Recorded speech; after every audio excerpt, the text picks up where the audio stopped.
Good morning, everyone, students. Today, I am going to teach you a new poem written by Robert Frost, that is Fire and Ice. अभी हमने एक कविता को conclude किया है और उसका नाम है डस्ट ऑफ स्नो. ओके, और इसके बाद एक और कविता है उसके ठीक बगल में ही है जिसका नाम है फायर एंड आइस. ठीक है, तो आज हम क्या करेंगे, आज का टारगेट मेरा क्या है? आज का टारगेट मेरा यह है कि आज मैं आपको इस छोटी सी कविता को पढ़ाऊंगा. लाइन बाय लाइन एक्सप्लेनेशन भी दे दूंगा.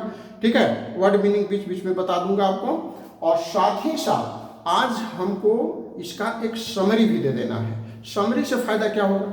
समरी से फायदा ये होगा कि जब आप इस क्वेश्चन इस कविता से रिलेटेड, इस कविता से संबंधित जब प्रश्न पर आएंगे, चाहे वह टेक्स्ट बुक में हो या प्रीवियस ईयर का जो क्वेश्चंस आए हुए हैं, अगर आपको समरी ठीक से याद है, अगर आपने मेरे वीडियो को ठीक से सुन लिया, समझ लिया, तो आपको फिर से किसी भी क्वेश्चन का उत्तर, आंसर याद करने के लिए, लर्न करने के लिए, रटने का कोई ज़रूरत नहीं है.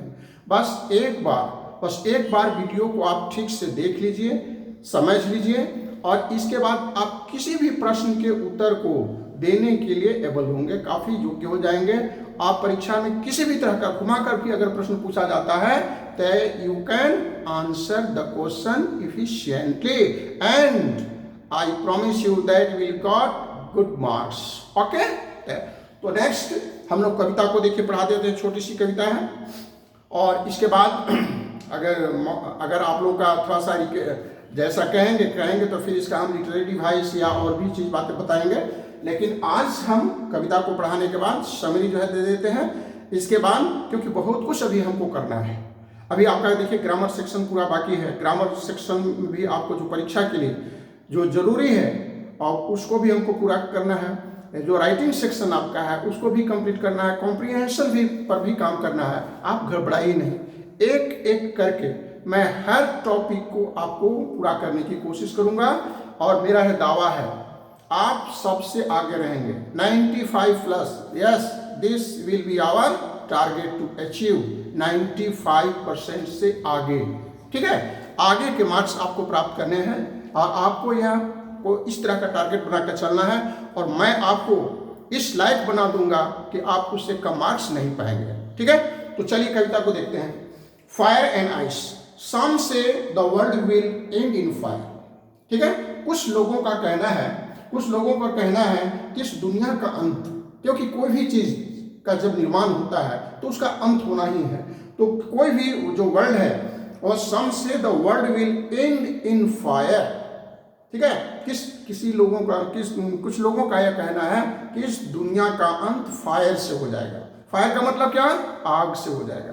अब फायर का मतलब आप इसका ऐसे भी ले सकते हैं कि अभी ग्लोबल वार्मिंग की जो समस्या है, पृथ्वी का तापमान दिनों दिन बढ़ता चला जा रहा है, जिसके वजह से हो सकता है कवि को पहले से इस बात का आभास है कि फायर में डिस्ट्रॉय द वर्ल्ड.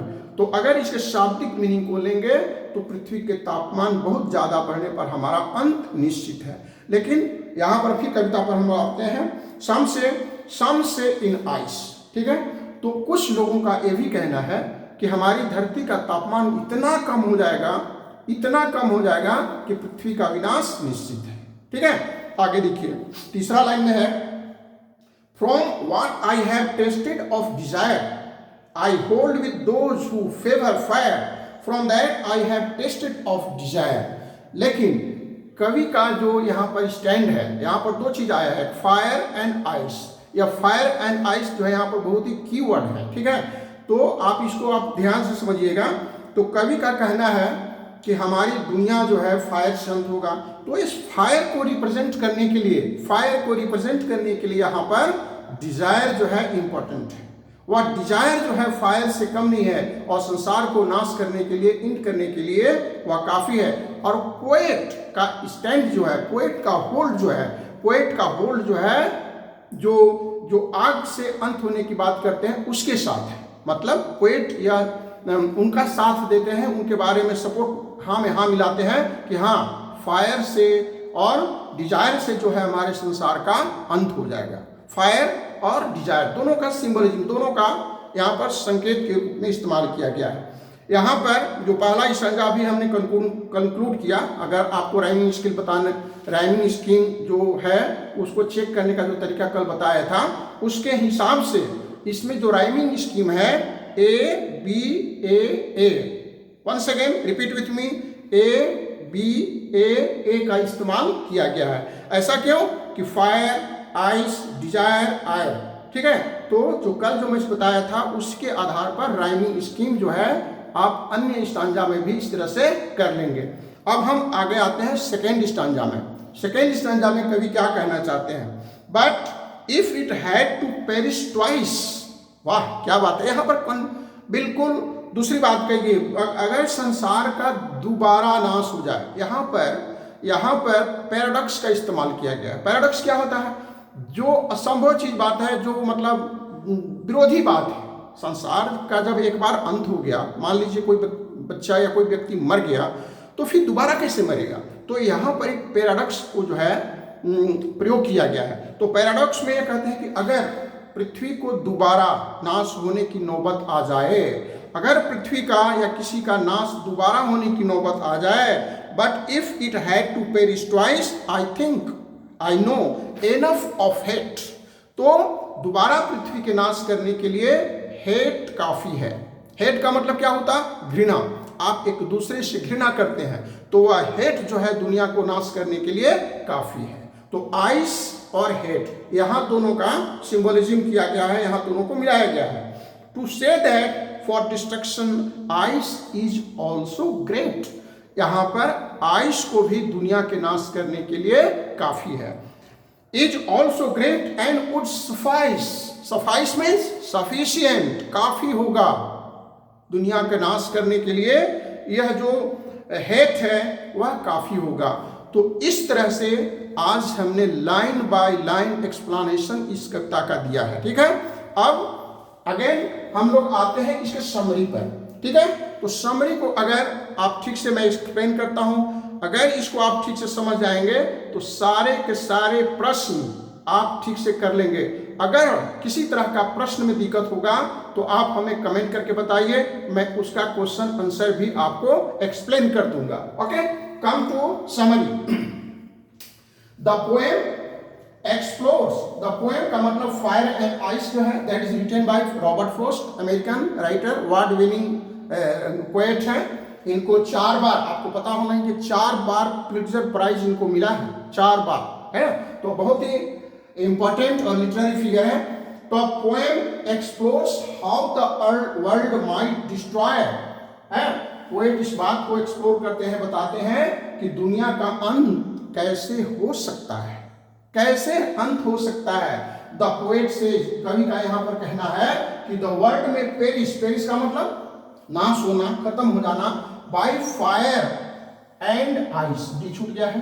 तो यहाँ पर perish by fire and ice, ठीक है। तो यहाँ पर संसार का जो अंत होने वाला है और फायर और आइस के द्वारा होने वाला है। ओके, वंस अगेन आगे हम लोग बढ़ते हैं। The poet says that, poet says that, कवि का यह कहना है कि fire symbolizes uncontrolled desire. Fire जो है इसका सिंबलाइजेशन किससे हो रहा है, डिजायर से हो रहा है। अभी पहले जो हम बता रहे थे उसमें आपको बताया था कि फायर का सिंबल जो है डिजायर से है। हमारा अनकंट्रोल जो डिजायर है, अनलिमिटेड डिजायर जो है, आप सेकेंड वर्ल्ड वॉर का जो क्वेश्चन एसएसटी में पढ़ते हैं उसमें क्या है, हिटलर का अनकंट्रोल डिजायर ही तो था। अनकंट्रोल जो डिजायर था उसी के वजह से जो सेकेंड वर्ल्ड वॉर हुआ, अभी जो वर्तमान समय में जो दुनिया में तनाव चल रहा है वह हमारे अनकंट्रोल डिजायर का ही तो कारण है, ठीक है। Symbolizes uncontrolled desire and greed, okay, लालच। वाइल, जबकि ice is the symbol of hate, cruelty. Ice जो है हमारी घृणा और निर्दयता का प्रतीक है।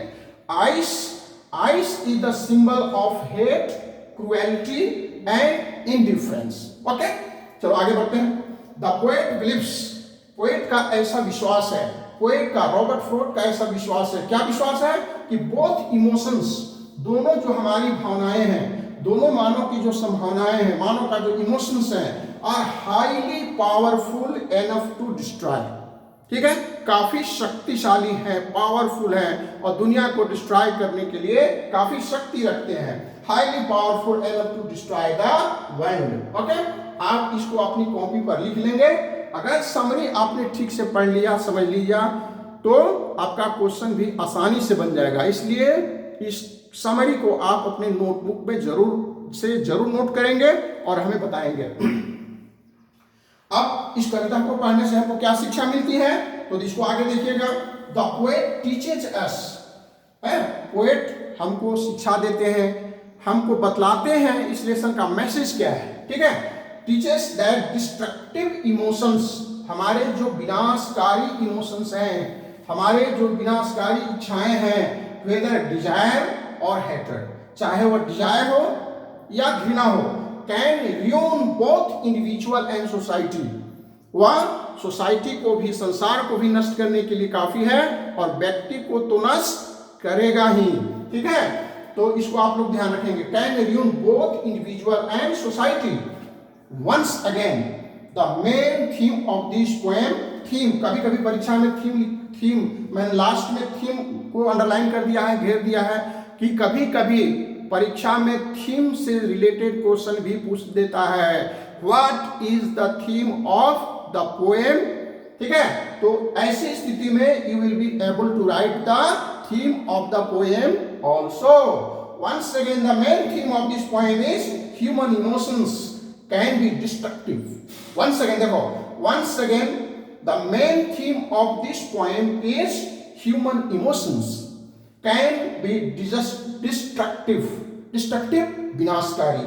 So we must try to control them. Okay, so we must try to control, we must check the emotions. Okay, तो my dear students, इस तरह से आज के वीडियो में हमने आपको दो चीजें बताई।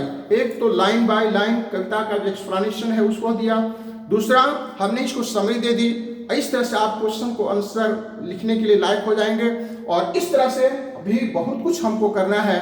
तो आगे की योजना हमारी कैसी है, बस आज के लिए इस वीडियो को यहाँ पर समाप्त हम कर रहे हैं, लेकिन वही अब आपका जो दायित्व है उसका आप निर्वहन करेंगे और इस वीडियो को अधिक से अधिक लाइक करेंगे, सब्सक्राइब करेंगे, ताकि हमारे चैनल का ग्रो हो सके और इससे आपका फायदा होगा, हम सभी का फायदा होगा, कल्याण होगा और अधिक से अधिक बच्चों तक इसको पहुंचाने की कोशिश करिए। Thank you, that's all for today. God bless you, have a good day.